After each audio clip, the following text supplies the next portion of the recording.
Hello, my name's Matt.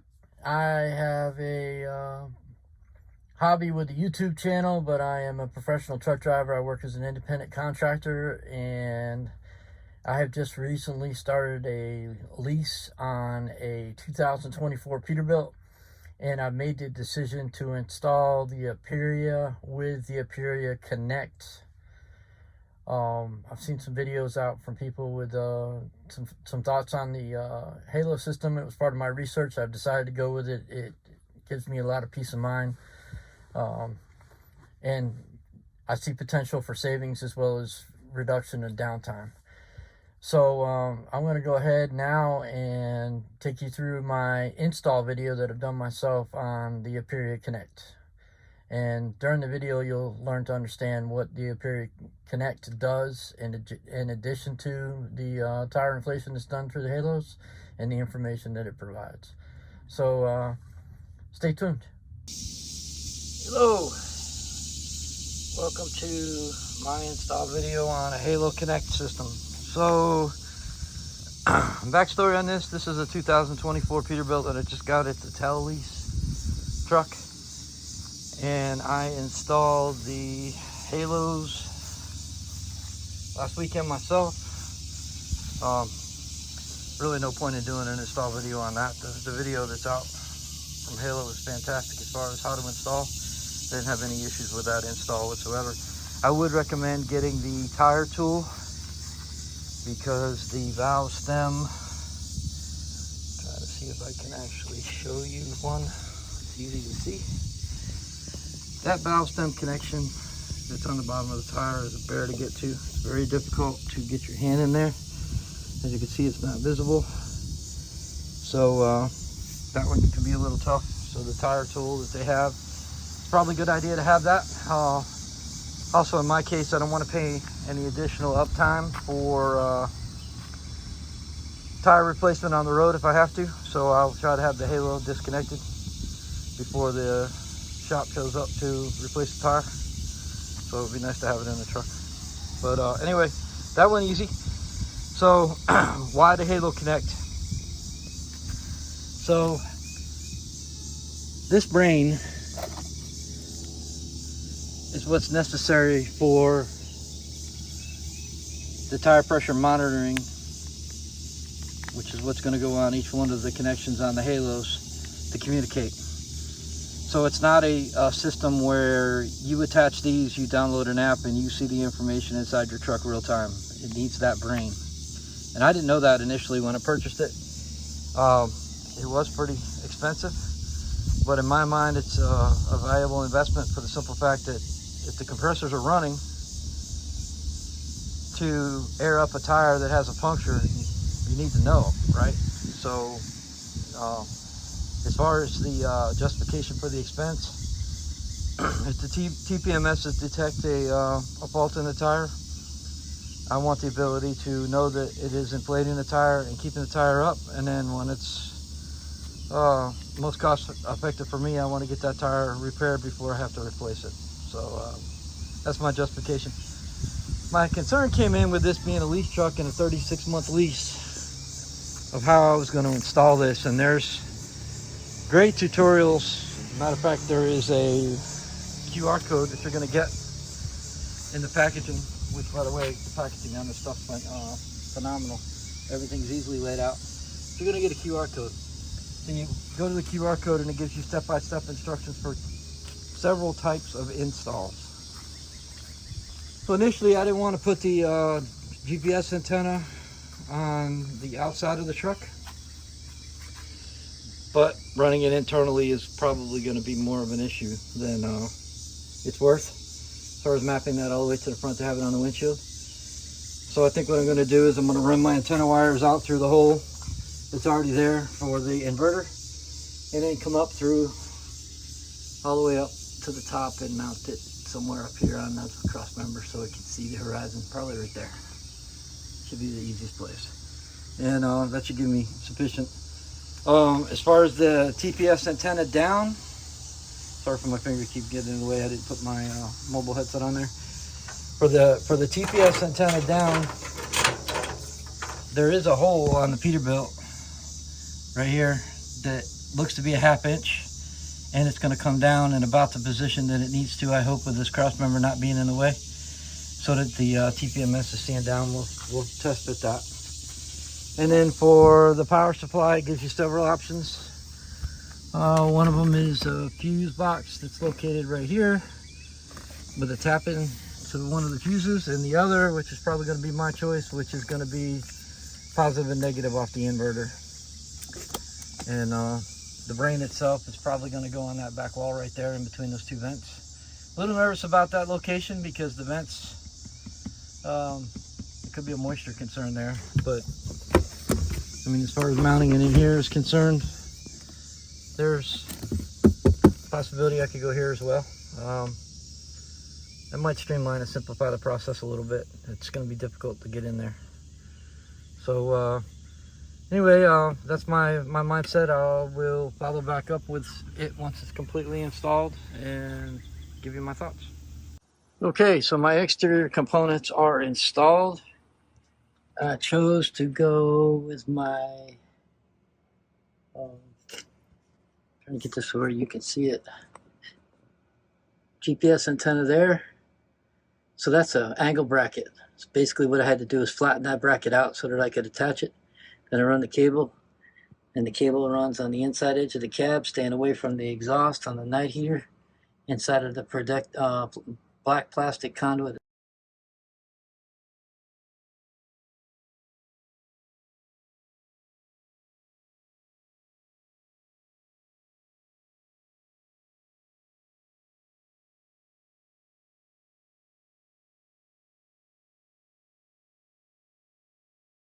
See it? There it is.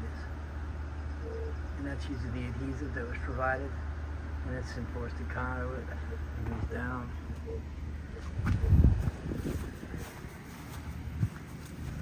Bring back out on this. Sorry for the quality of this. Maybe I can edit some of that out post. I don't know yet. But those are the attachment adhesives that they use. It's a 3M backed plastic zip tie holder, and they seem to work extremely well. Didn't have to modify the cab in any way, shape, or form. I got to cut one more zip tie that runs underneath,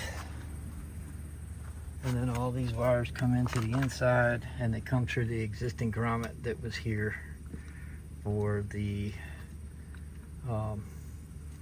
inverter. So all good on that. All right, I'll follow back up once I get the unit mounted. Halo Connect installed in there. It wasn't bad at all. Just connecting the connections and then wrapping the wires. Powered it off the inverter. Excuse me. Positive, negative to negative. Real simple. I mean, it was very easy for me too, because all I did was hit voltage disconnected, took the voltage off those two lines. So that's done. Once you get that completed, then you come out and you install the TPMS sensors, which are these, on all of the tires, including the steer tire. So it's going to give you steer tire pressure, even though it's not going to be able to inflate. And then you go through the install app, and it takes you through it step by step, real easy. And then once that's complete, you open the Halo Drive app, and this is what the diagnostic screen looks like. Like I said, it gives you the steer tires as well. It did not give me, well, it will not inflate your steers, obviously. If you guys are having a hard time seeing that, sorry about it. It's phone to iPad. But it did give me my steer tire pressures. They were a little low, so I added some. So all in all, is it worth doing a self-install yourself? Yes, absolutely. I mean, save the money. It's not that difficult. If I could do it, anybody can do it. I managed to do it without even messing up a zip tie. Imagine that. So good luck with it, and I hope you enjoy your Halo. All right, closing this video out. If you stuck with me this long, thank you for doing it. If you've been watching it, I'm sure you're interested in it, otherwise you wouldn't be here. That being said, this could be my first sponsored video. So if you use the link that I'll try to put in the description, this is new to me, so if it's not in the description, I'm going to give it to you. You get 50 bucks off of your Halos, and I get 50 bucks for the referral. So that code is And you may need Siri to spell this for you because I couldn't spell it. It's simple, but for some reason I can't spell affiliate.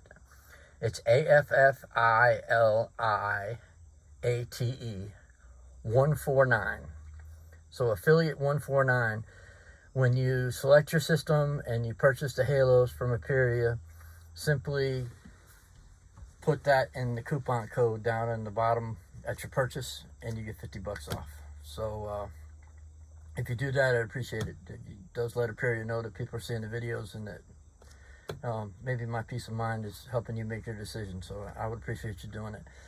I mentioned the Aperia tool. I should get that for you.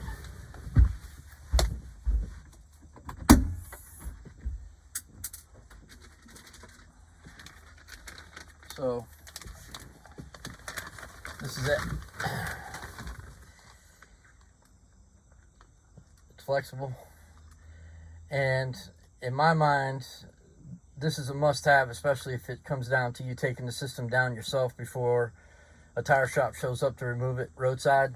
I installed the halos with a set of needle nose pliers to get those tight, and I'll tell you, it was a bear. So I would highly recommend that. So you can get that off of their website for 50 bucks. As far as my total purchase price for the Connect system, it was 850 bucks. Again, I think it's money well spent. If you just look at the idea of having something like a screw or a nail inside of a tire, the halos take over, the halos start inflating the tire, you get the notification through the system that the halos are working. And now, hopefully that doesn't become dislodged before you get to a shop somewhere and potentially save the tire. So, I mean, the last quote that I roughly got on tires without going in and actually asking for a written quote was about $8,500 for a set of drives. So, I basically looked at the Aperia as an investment for a little bit of fuel savings, but moreover for peace of mind and the potential of saving a roadside event where I have to pay who knows how much to get somebody out to change a tire roadside, and you know, all that goes with it. So, you know, I'm comfortable with it. The back end support with Aperia is phenomenal. I've called in and I've emailed some questions and I've gotten immediate responses back. They were extremely easy to deal with. The system as a whole has been fantastic for me. So think about this. If you spend the money on Connect, not only do you have the ability for real-time monitoring inside your cab of your truck, but you also know the temperature of your tires. And to me, that's huge. So I was just down in Florida last week. I mean, 95 degrees with the heat index. I think it was up as much as 115 degrees. And, you know, I was able to look down and see what my tires were running. I had steer tires running at 127 degrees. So how was you supposed to find that out? So I would recommend it. I feel confident in the product. Otherwise, I wouldn't be up here putting this out. I hope if you've considered investing in Aperia's, or if you've been on the fence about whether or not it's worth doing, that you go forward with it. If you have a small fleet, or, you know, even if you're a major carrier, this is the cheapest and the most efficient way to provide air to tires. This should be used on trailering as well as tractors. It's extremely simple. It doesn't require any air from the truck, and it's easily removable. I mean, to me, it's just a no-brainer. So good luck with it, and who knows, maybe I'll see you down the road with a set of halos. Have a good one.